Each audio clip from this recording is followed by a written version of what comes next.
สวัสดีครับนี่คือกล้องติดรถยนต์รูปแบบใหม่หมุนถ่ายได้360องศากล้องตัวนี้แบบจะน่ารักเกินไปไหมอ่ะเพราะตัวกล้องมี AI Mascot น้องหมี Mike X คอยรับคำสั่งเสียงแล้วก็คอยดูแลรถของเราเวลาที่เราจอดทิ้งเอาไว้นะครับนอกจากนี้ตัวกล้องตัวนี้ก็ยังมี Wi-Fi สำหรับต่อแอปมี GPS สำหรับบันทึกเส้นทางแล้วก็ความเร็วกล้องตัวนี้บอกเลยนะครับว่าฟีเจอร์น่าสนใจมากๆถ้าพร้อมแล้วก็เดี๋ยวไปรับชมกันครับโอเคครับเดี๋ยวก็มาเริ่มแกะกล่องเจ้า70 ไมล์ Omni กันครับบอกตรงๆว่าตื่นเต้นมากเพราะว่าตอนที่ถ่ายวิดีโอนี้อยู่เนี่ยก็ยังไม่มีการเปิดตัวกล้องตัวนี้นะครับผมก็ยังไม่รู้เหมือนกันว่าหน้าตามันเป็นยังไงก็สำหรับหลังกล่องนะครับโมเดลของตัวนี้ก็จะเป็นรหัส X200 และตัวกล้องที่ผมได้มาก็จะมีขนาดเมมโมรีอยู่ที่32 GB นะครับเป็น eMMC Memory ในตัวเลยส่วนอีกกล่องที่ได้มาด้วยนะครับก็จะเป็น Hardwire Kit นะครับแต่เดี๋ยวมาดูตัวกล้องกันก่อนแล้วกัน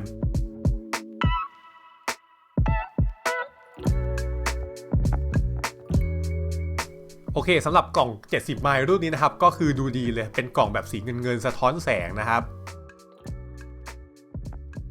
เปิดออกมาแล้วนะครับโอ้โหแพคเกจจิ้งตัวนี้นี่ทำดีมากนะครับสำหรับบอดี้ของกล้องติดรถยนต์ตัวนี้นะครับก็บอกเลยว่าแปลกตามากๆนะครับตัวเลนส์เนี่ยสามารถหมุนได้360องศาแต่ว่าอย่าใช้มือหมุนแบบที่ผมทำแบบนี้นะครับเดี๋ยวมอเตอร์มันจะพังแล้วก็วงแหวนรอบๆเนี่ยก็จะเป็นไฟ LED แสดงสถานะนะครับส่วนด้านหลังตรงนี้ก็จะเป็นหน้าจอแล้วก็ด้านข้างของกล้องตัวนี้นะครับก็จะเป็นช่อง Input ไฟตัวนี้เป็น USB Type C แล้วนะครับส่วนด้านบนเวลายึดกับกระจกเนี่ยเราก็จะแปะตัวกล้องเนี่ยเข้าไปที่กระจกแบบนี้นะครับแล้วตัวฐานเนี่ยเราก็สามารถแกะออกมาเพื่อปรับมุมก้มเงยของตัวกล้องได้นะครับแบบนี้เลย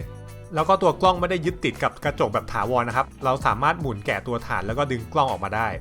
แล้วก็อีกด้านหนึ่งของตัวกล้องนะครับก็จะมีปุ่มเปิดปิดแล้วก็ปุ่มขึ้นลงสำหรับปรับพวกเมนูต่างๆ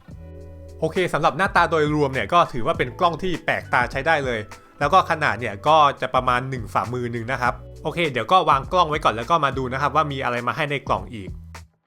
ก็จะมีอะแดปเตอร์แปลงไฟสำหรับเสียบช่องจุดบุหรี่มาให้นะครับตัวนี้ให้มา2ช่องสามารถชาร์จโทรศัพท์มือถือได้ช่องหนึ่งนะครับเอาพุทอะแดปเตอร์ตัวนี้ช่องสีส้มสำหรับเสียบกล้องเนี่ยจะอยู่ที่ 2.4 แอมป์แล้วก็สำหรับชาร์จมือถือเนี่ยจะอยู่ที่1แอมป์ครับแล้วก็จะมีสาย power สำหรับเชื่อมต่อกล้องนะครับตัวนี้มีความยาว 3.5 เมตรแล้วก็มีแฉลงมาให้นะครับสำหรับการเก็บซ่อนสายแล้วก็จะมีแผ่นไฟฟ้าสถิตสำหรับยึดกล้องมาให้2แผ่นแผ่นเทปกาวอะไหล่1แผ่นแล้วก็คู่มือในการใช้งานนะครับต่อไปเดี๋ยวมาดูในส่วนของ70 ไมล์ Hardwire Kit กันบ้างครับสายต่อตรงตัวนี้ต้องซื้อแยกนะครับรหัสสินค้าตัวนี้ก็จะเป็น Midnight UP03 แกะออกมาก็จะเหมือนสาย Hardwire Kit ทั่วไปนะครับก็คือจะมีสาย ACC สำหรับจัมป์ไฟจุดที่มีไฟตอนที่บิดกุญแจแล้วก็สาย VCC สำหรับจัมป์ไฟ12โวลต์ที่มีไฟเลี้ยงตลอดเวลาแล้วก็กราวตัวถังหรือว่าขั้วลบนะครับส่วนอีกด้านหนึ่งที่เอาไว้ต่อกล้องตัวนี้ก็จะเป็น USB Type C นะครับโอเคเดี๋ยวผมก็จะมาลองเซตอัพคร่าวๆนะครับโดยการต่อไฟไปที่ตัวกล้องก่อนแล้วก็เข้าแอป70 ไมล์นะครับตัวนี้เนี่ยข้อดีก็คือเชื่อมต่อง่ายมากเลยนะครับเดี๋ยวมันจะเชื่อมต่อผ่านบลูทูธได้เลยเสร็จแล้วก็ทำการคอนเฟิร์มที่ตัวกล้องนะครับแล้วในระหว่างเชื่อมต่อในแอปก็มีแอนิเมชันให้ดูเพลินๆไปด้วยนะครับโอเคพอ pairing เสร็จเดี๋ยวผมก็จะกด start นะครับแล้วเราก็จะเห็นตัวกล้อง Omni เนี่ยเข้ามาในแอป70 ไมล์แล้วก็กด connect เข้าไปนะครับในฝั่งของ iOS เนี่ยเราสามารถกดจอยได้ง่ายๆแบบนี้เลยนะครับแต่ถ้าโทรศัพท์บางเครื่องที่ไม่รองรับก็ให้เข้าไปที่ setting ของโทรศัพท์นะครับแล้วก็เชื่อมต่อไปที่ Wi-Fi ที่ตัวกล้องมันปล่อยออกมาเองพอเชื่อมต่อเรียบร้อยนะครับเราก็จะเห็นภาพพรีวิวจากตัวกล้องแล้วเราก็สามารถหมุนตัวเลนส์เนี่ยไปรอบๆตามใจชอบได้เลยนะครับแต่ว่าถ้าจะหมุนไปทิศทางไหนเนี่ยก็มากดในแอปนะครับอย่าหมุนเองเดี๋ยวมอเตอร์มันจะพังหรือว่าถ้าเผลอไปขยับตัวเลนส์กล้องเนี่ยในแอปมันก็จะมีปุ่มให้คาลิเบรตตัวกล้องนะครับให้กลับมาตรงกับในแอปเหมือนเดิมส่วนสำหรับปุ่มข้างกล้องเราสามารถกดเพื่อเปิดปิดหน้าจอได้แล้วก็สามารถตั้งค่าเบสิกต่างๆได้นะครับเช่นการเปิด Wi-Fi การเปิดปิดการบันทึกเสียงการฟอร์แมตการ์ดอะไรพวกนี้นะครับนิดหน่อยต่อไปเดี๋ยวก็ไปลองติดตั้งเจ้า70 ไมล์ Omni กันครับโดยอันดับแรกนะครับก็ให้ทำความสะอาดพื้นผิวกระจกบริเวณที่เราจะต้องการติดตั้งก่อนเสร็จแล้วก็ทำการแปะแผ่นพลาสติกไฟฟ้าสถิตลงไปนะครับหลังจากนั้นก็ทำการแปะตัวกล้องไปที่แผ่นไฟฟ้าสถิตเสร็จแล้วก็ทำการปรับองศาของมุมกล้องครับสำหรับการติดตั้งแบบปกติเนี่ยก็สามารถเสียบอะแดปเตอร์เข้าไปที่ช่องจุดบุหรี่ได้เลยแล้วก็สายจากตัวกล้องก็ให้เสียบไปที่ช่องสีส้มแค่นี้ก็พร้อมใช้งานนะครับส่วนใครจะติดตั้งแบบ Fuse Tab เพื่อใช้งานร่วมกับ Hardwire Kit เนี่ยก็สามารถกดปุ่มตัวไอด้านบนเพื่อเข้าไปดูคลิปนั้นได้นะครับแล้วก็สุดท้ายนะครับก็จะเป็นขั้นตอนในการเก็บสายก็สามารถใช้แฉลงที่เขาให้มาเนี่ยในการช่วยเก็บสายได้เลยนะครับติดตั้งเสร็จเรียบร้อยต่อไปก็เดี๋ยวไปลองใช้งานกันครับ สำหรับการทำงานของกล้อง70 ไมล์ Omni นะครับตอนนี้ผมก็ได้ทำการต่อตัว Hardwire Kit เรียบร้อยแล้วตัวกล้องมันก็จะบันทึกแบบ Parking นะครับหรือว่าโหมดจอดรถโดยโหมดจอดรถเนี่ยถ้าเราไม่ได้ทำอะไรมันนะครับมันก็จะบันทึกแบบ Time Lapse ก็คือถ่ายทุกๆ1 วินาทีนะครับแล้วก็เอามาต่อเป็นวิดีโอยาวๆเพื่อที่จะให้มันเป็นการประหยัดตัวเมมโมรีนะครับจะได้บันทึกได้นานๆถ้าเกิดว่ามีแรงกระแทกเนี่ยไปที่กล้องนะครับตัวกล้องเนี่ยมันก็จะตื่นมาแล้วก็ทำการบันทึกแบบตัววิดีโอปกติเนี่ยครับมันก็จะสแกนแล้วก็ถ่ายรอบๆนะครับตัวเลนส์ก็จะหมุนไปเรื่อยๆแล้วก็ตรงนี้ก็จะมีไฟ LED สีแดงนะครับเป็นการเตือนเสร็จแล้วเนี่ยมันก็จะหมุนกลับมาที่ห้องโดยสารเหมือนเดิมนะครับเพราะว่าผมตั้งไว้ว่าถ้าจอดรถอยู่เนี่ยให้หมุนตัวเลนส์เนี่ยกลับเข้ามาที่ห้องโดยสารนะครับแล้วนอกจากนี้เนี่ยตัว70 ไมล์ Omni เนี่ยก็ยังมีฟีเจอร์ AI Detection นะครับที่จะคอยตรวจจับพวกวัตถุต้องสงสัยต่างๆนะครับไม่ว่าจะเป็นคนหรือว่ามอเตอร์ไซค์อะไรเงี้ยที่เข้ามาใกล้ๆรถเรานะครับถ้าตัวกล้องมันเห็นตอนที่เราพาร์กิ้งอยู่เนี่ยมันก็จะตื่นขึ้นมาแล้วก็อัดพวกกิจกรรมเหล่านั้นนะครับที่เข้าใกล้รถเรา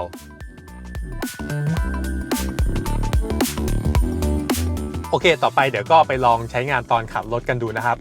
ก็เดี๋ยวผมจะทำการสตาร์ทรถตัวเลนส์มันก็จะหมุนกลับไปที่ด้านหน้าเหมือนเดิมนะครับเพราะว่าผมตั้งไว้ถ้าขับรถเนี่ยก็ให้หมุนเลนส์กลับไปด้านหน้าตอนนี้ก็เข้าสู่โหมดตัว Loop Recording ปกติแล้วตัวโหมด Loop Recording ปกติเนี่ยก็คือเป็นการอัดวนซ้ำไปเรื่อยๆนะครับในเมมโมรีของมันเลยโอเคเดี๋ยวก็ลองไปขับรถแล้วก็ลองดูฟุตเทจของการขับขี่กันครับ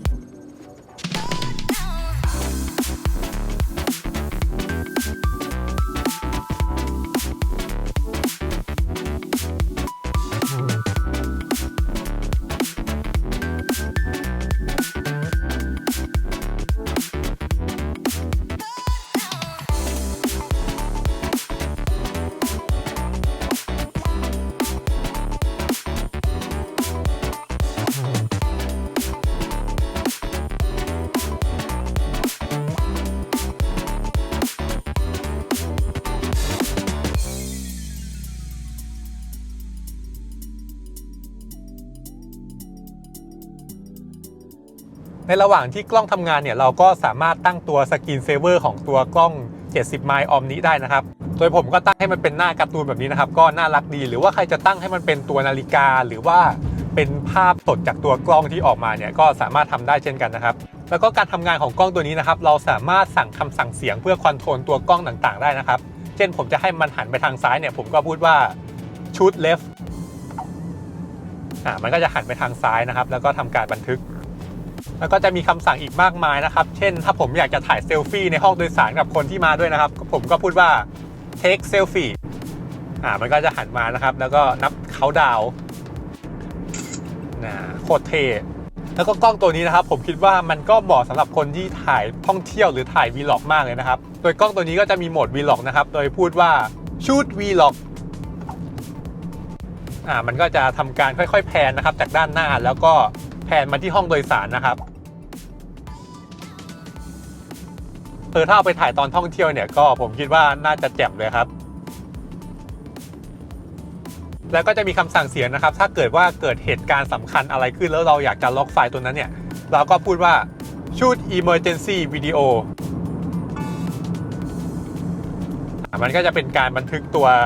emergency video นะครับหรือว่าเหตุการณ์ฉุกเฉินตัวไฟล์ตัวนั้นก็จะไม่โดนการบันทึกวนนะครับและนอกจากนี้มันก็ยังมีคำสั่งเสียงอีกมากมายนะครับเดี๋ยวผมจะลิสต์ไว้ให้แล้วกันว่ามีอะไรบ้างเยอะเลยทีนี้คำถามก็คือถ้าสำเนียงแบบไทยๆเลยเนี่ยจะสามารถสั่งงานกล้องตัวนี้ได้หรือเปล่านะครับเท่าที่ผมลองมาเนี่ยมันก็ได้นะแต่ว่าได้บางคำสั่งอาจจะต้องฝึกหน่อยเดี๋ยวผมลองแบบเซลฟี่แล้วกัน take selfie เนี่ยมันก็ติดนะครับและอีกหนึ่งฟีเจอร์ที่กล้องตัวนี้มีนะครับก็คือระบบ ADAS หรือว่า Advanced Driver Assist System ก็จะเป็นระบบช่วยเหลือผู้ขับขี่ต่างๆนะครับไม่ว่าจะเป็นการเตือนการชนรถคันหน้าหรือว่าการเตือนการออกนอกเลนเนี่ยก็จะมีแจ้งเตือนนะครับอันนี้ผมบอกไว้แล้วกันว่ามันมีแต่ว่าในความเป็นจริงแล้วเนี่ยผมก็ไม่ค่อยได้ใช้ฟีเจอร์พวกนั้นนะครับ Caution front car vehicle ahead motion detected attention to pedestrians attention to riders และอันนี้ก็เป็นเสียงที่บันทึกได้นะครับจากไมโครโฟน built-in จากกล้อง 70 ไมล์ Omni Hello Test 123 Hello Test 123ส่วนสำหรับการอ่านป้ายทะเบียน2 เมตรอ่านได้สบายๆ4 เมตรพอเห็นอยู่ ส่วน6เมตรเริ่มอ่านยากแล้วส่วนที่8เมตรคิดว่าอ่านไม่ได้แล้วครับเพราะฉะนั้นระยะหวังผลของกล้องตัวนี้ไม่เกิน6เมตรครับต่อไปก็จะเป็นในส่วนของการดูย้อนหลังแล้วก็การตั้งค่านะครับเดี๋ยวมาเริ่มดูจากการดูย้อนหลังก่อนเลยตัวการดูย้อนหลังของกล้องตัวนี้นะครับก็อินเทอร์เฟซเนี่ยจะไม่เหมือนกับรุ่นที่แล้วนะครับคือกล้องตัวนี้เนี่ยใช้เป็นระบบไทม์ไลน์แล้วนะครับก็คือเราสามารถเลื่อนดูตามเวลาที่เราบันทึกไว้ได้เลยสมมุติว่าตอน 11:30 นะครับแบบนี้เราก็เลื่อนไปแต่ถ้าใครไม่คุ้นเคยกับการดูวิดีโอแบบไทม์ไลน์เนี่ยก็สามารถกดดูเป็นแบบหมวดหมู่หรือว่าแคตตากรีเหมือนเดิมได้นะครับแล้วก็ตรงไทม์ไลน์เนี่ยจะเห็นว่ามันเป็นสีอยู่ตัวแต่ละสีเนี่ยก็จะบ่งบอกถึงโหมดการอัดที่ต่างกันไปนะครับอย่างสีเขียวเนี่ยก็คือการอัดแบบวนทับปกติแล้วก็สีแดงเนี่ยก็จะเป็นวิดีโอ Emergency นะครับแล้วก็สีส้มก็จะเป็นวิดีโอที่ถ่ายเป็น Vlog แล้วตอนที่เราจอดรถก็จะมี Time Lapse นะครับสีม่วงแล้วก็โหมด Parking Surveillance นะครับก็จะเป็นสีเหลืองประมาณนี้แล้วเนื่องจากตัวกล้องตัวนี้นะครับมี GPS บันทึกความเร็วแล้วก็สามารถสวายตัวนี้ขึ้นมาเพื่อดูข้อมูลต่างๆได้นะครับไม่ว่าจะเป็นความเร็วความเอียงของรถทิศทาง G-force อัตราเร่งอะไรต่างๆเนี่ยก็สามารถดูตรงนี้ได้แล้วก็หลังจากที่เรา calibrate ตัว Advanced Driver Assist หรือว่า ADAS เนี่ยเราสามารถใส่ตัว RS Effect ตัวนี้ได้นะครับมันก็จะเหมือนกับเกมเลยโคตรเท่นะครับอันเนี้ยแล้วก็จะมีระยะห่างด้วยนะครับระหว่างตัวรถคันข้างหน้ากับรถเราว่าห่างกี่เมตรเนี่ยมันก็จะมีเป็นกราฟิกไกด์ขึ้นมาด้วยแล้วถ้าเกิดว่าเราจะทำการเซฟวิดีโอนะครับเราก็สามารถกดปุ่มนี้เพื่อดาวน์โหลดวิดีโอได้เลยเราจะเอาความยาวเท่าไหร่เนี่ยเราก็เลือกไปนะครับแล้วก็กดโอเคหลังจากที่เราดาวน์โหลดมาเสร็จเนี่ยเราก็สามารถดูตัววิดีโอของเราได้นะครับแล้วก็ตัว RS เนี่ยเราก็สามารถเปิดปิดได้เช่นกันแล้วก็มันจะมีโลเคชันของรถเราตอนที่บันทึกวิดีโอนี้อยู่ด้วยนะครับรถวิ่งอยู่บนถนนเส้นไหนใช้ความเร็วเท่าไหร่ก็คือรู้หมดเลยนะครับแล้วก็ถ้าเราอยากจะแชร์ทุกอย่างออกไปที่แอปอื่นเนี่ยเราก็กดตรงนี้นะครับแล้วมันก็จะทำการเซฟวิดีโอพร้อมตัวกราฟิกเนี่ยออกไปที่แอปอื่นให้เราด้วย